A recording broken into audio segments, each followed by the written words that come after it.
Nice.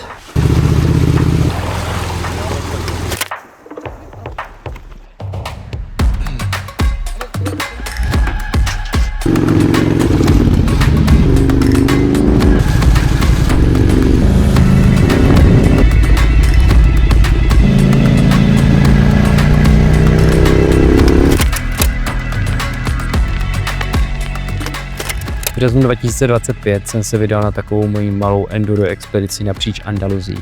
A to za jedním jediným cílem, což byla poušť Gorafe. A to je místo, který připomíná spíš Arizonu než severní provincii Granady. Cestu jsem si naplánoval na 6 až 8 dní, celkem to dělal něco málo přes 1000 km a při plánování jsem se hezky opřel o trasy Trans Eurotrailu, který tuhle lokalitu protíná rovnou ve 2 liniích, takže se mi nabízelo naplánovat si okruh okolo Granady tam a zpět. V plánu bylo překonat 1 etapu denně a každá etapa měla něco okolo 150 km. Nechtěl jsem to přehánět, protože jsem vyrážel sám, počasí tou dobou bylo divoký a tak jsem nechtěl nechat nic náhodě. Španělský TED jsem prozkoumával od listopadu 24. Motorku jsem tam měl totiž celou zimu a vracel jsem se tam, takže jsem věděl, co od španělského TEDu očekávat a věděl jsem, že rozhodně není tak přísný jako chorvatský nebo ten sardinský. Přesto celý měsíc před mým příletem ve Španělsku hrozně pršelo a to způsobilo dokonce i záplavy napříč celou Andaluzí. Valencie i Malaga hlásila, že tam prostě lidi chodí v ulicích ve vodě. Ale na druhou stranu já jsem si říkal, že mě by to zas tak ovlivnit nemělo, protože přece jenom moje trasa je naplánovaná tak, že budu překračovat 2 pohoří a cílím do vnitrozemí do pouště, takže by to mělo být v pohodě. No ale první den ukázal, že to bylo mylný přesvědčení. Asi tam je blatíčko, to hnědý, to vystupuje ven. Začátek první etapy mě doprovázel Honza, který ho možná znáte z mého YouTubeového videa, ale spíš asi z jeho Instagramu Toulavá motorka. Je to kluk, který jezdí na GSu, je to profík, má to hrozně moc naježděný a vlastně zároveň pracuje i ve Fly to Ride, to je vlastně to spojení, jak jsme se my dva poznali. No a já jsem mu nabídl, že by mohl jet kousek se mnou tu první etapu, on by se potom vrátil do Malagy a pokračoval dál a tak se to stalo. Bylo naplánováno, že se mnou ujede asi 50 km a pak se vrátí, ale jenom co jsme vyjeli do první šotoliny, tak jsme zjistili, že půda je fakt hrozně zmáčená a že fakt hodně muselo pršet. Cesty byly mokrý, nacucaný a později jsme navezli na brody, které vlastně byly strhený a ve Španělsku jsou brody vylitý betonem, jsou to obrovský masivní betonové bloky, přes který hrne voda. Ale v průběhu dešťů ta voda byla tak silná, že celý ten betonový blok odhrnula, jak vidět tady v tomhletom videu.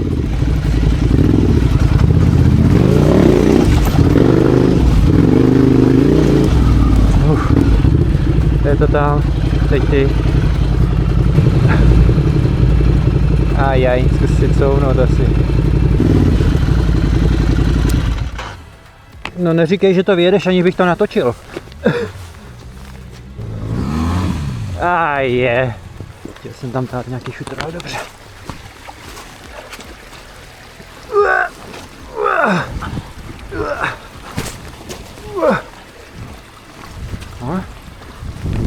Držíš balanc? Když tak? Drž. A jo, tohle by už mohlo být. A když to vezmeš tady po těle těch šutrech a ne tam v tom blatíčku, tak to bude dobrý. Je to tam? Krása.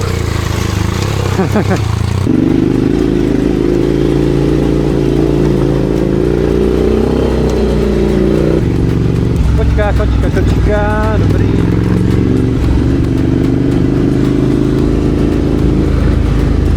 Rovně jakoby doleva.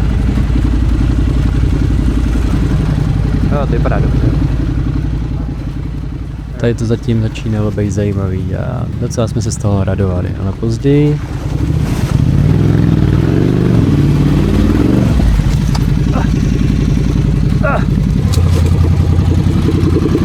Yes! Akorát jsem se netrefil a sjelo mi to. Vypadl mi vejpuk. Nic, pojedu bez vejpuku. Ne, to nedělej. To bude ještě horší, kámo, v té díře tady.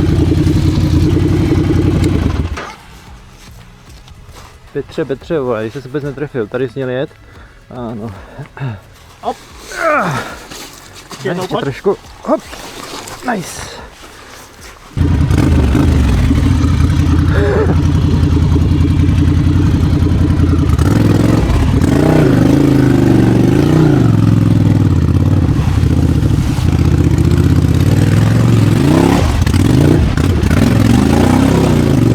Wow.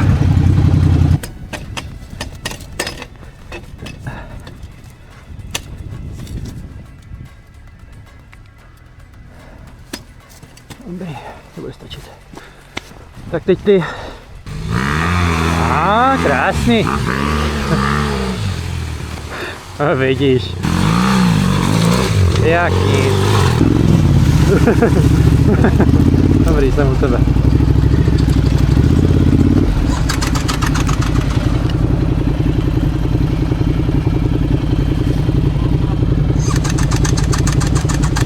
Jezus. To nezní dobře. Chci platit to samo od sebe?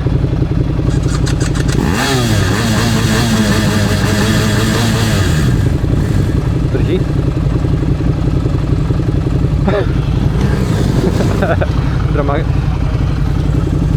Drama queen.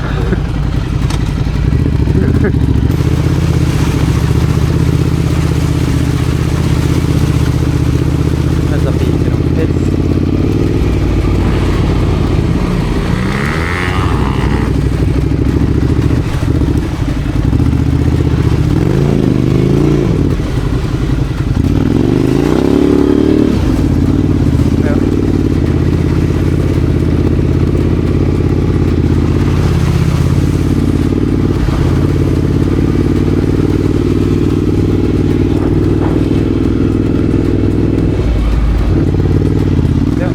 Byl to první slunný den po deštích a tak vrchní vrstva podloží vypadá sice suchá, ale jakmile člověk hrábnul nohou do země, tak zjistil, že je to vlastně pořád mokrý. Ale žádný bláto. Při čeští je to jen kámen a štěr, který je tak propláchlej, že jízda v takovém podloží byla jako jízda v jemném písku. Musím si najít svůj. A když to nebylo plavání v písku, tak to bylo skákání po tady takových šutrech. Shit. Jsem tady chcíp. Asi jsem spadl. Nastartoval jsem to, ale... Nebo ne? Přetláčím to tady. Vydrž.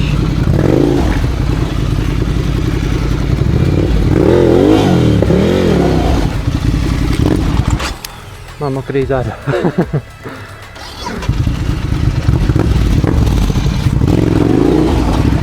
Venku, no. Uvidíme, na jak dlouho.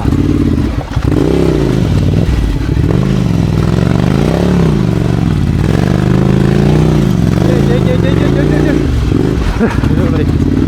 A pravá bota hlásí mokro.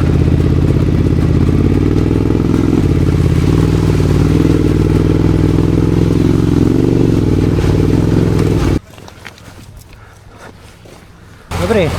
No, tady takhle.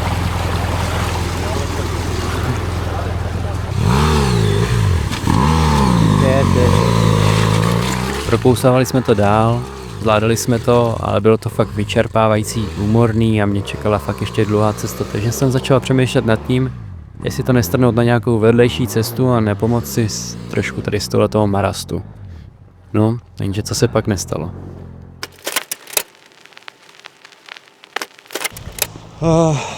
Honza utopil motorku.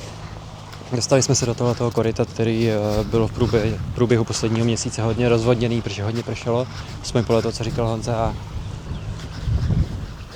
motorku jsme už vytáhli, ale Honza se jí bojí nastartovat, což chápu, takže se teď tamhle volá odvoz, dodávku.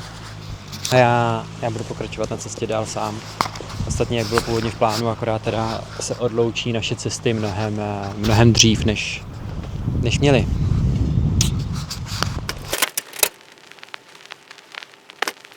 Teď bych se snažil vyjet jako takhle tam, jo? Po asi půl hodině nebo 3/4 hodině dorazil David s dodávkou, což je Honzův kolega, a začali jsme tady tohleto GSO tahat pryč z koryta. A bylo to docela humorný, protože ten písek tomu nepomáhal, později ani kameny a nakonec jsme si museli přivolat tak trošku pomoc místních, kteří tam měli nějakou pomerančovou farmu. A naštěstí jsme tam teda narazili asi na 4 Španěly, kteří nám teda moc rádi a veselé pomohli vytáhnout to GSO tady do tohoto kopce. Tady už je vidět, jak je Honza vede. No, bylo to takový smutný, ale ve výsledku jsme byli rádi, že se nám to podařilo zachránit a tato cesta byla pro motorku asi pravděpodobně bezpečnější, takže to dobře dopadlo. No a později, když jsem se vrátil, tak už Honza měl motorku funkční a bylo všechno v pohodě.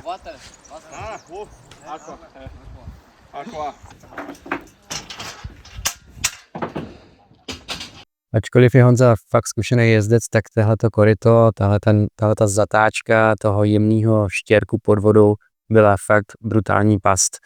A já sám jsem tam málem zahučel. Honzovi se bohužel stalo to, že motorku potopil až po sedlo a chytlo mu to něco vody do motoru, takže už nemělo smysl to startovat a bylo potřeba motorku otáhnout. Později jsem si našel starý satelitní snímky toho, jak vypadalo říční koryto před těma záplavama a tady je jasně vidět, že koryto a cesta byly 2 oddělené pasáže a ne jedna a ta samá věc. Takže tady je jasně vidět, do čeho jsme to vletěli.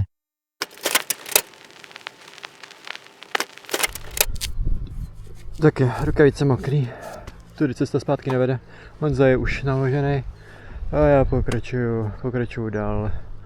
Rozhodně už nechci přejíždět takový velký koryta.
Ty boty začaly schnout, no tak nic.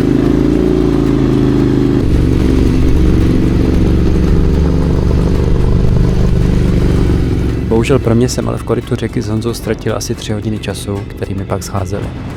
A zvlášť pak den první etapy, která má přes 170 km. Musel jsem se teda vzdát přejezdu pohoří Sierra de Tejeda a stáhnout to na rychlostní silnici. Dalším pádným argumentem, proč to vysravit, byly vlastně úplně promočený boty, se kterými jsem se teda neodvažoval ani myslet na další etapu, protože ta selina je v podhůří Sierra de Nevada a tam už ty teploty skákaly ke 3 stupňům.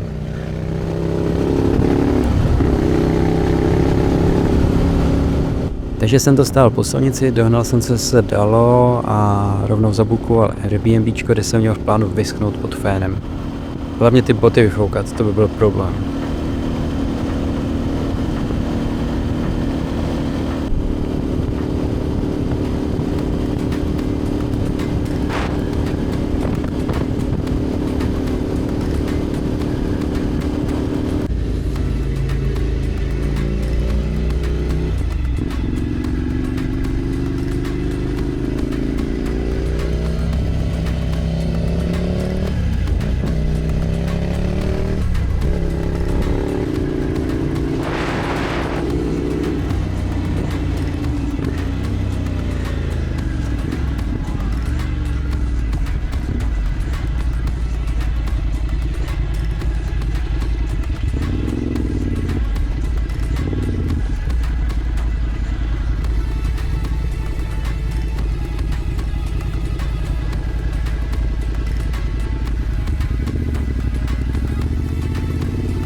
Zapíchl jsem to nakonec ve vesnici Orchiva, což byl bod v počátku druhé etapy na úpatí pohoří Sierra Nevada.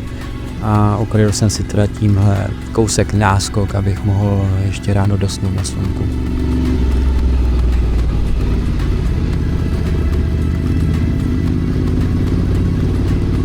V příštím díle nemažu řetěz, trochu se přioblíknu, napustím si špinavou vodu do vaku, vypustím dron, budu jezdit na motorce, trochu se proběhnu, projedu kaluží, ale jen tak, aby se neřeklo, udělám pár fotek, přehodím plachtu přes motorku a udělám room tour.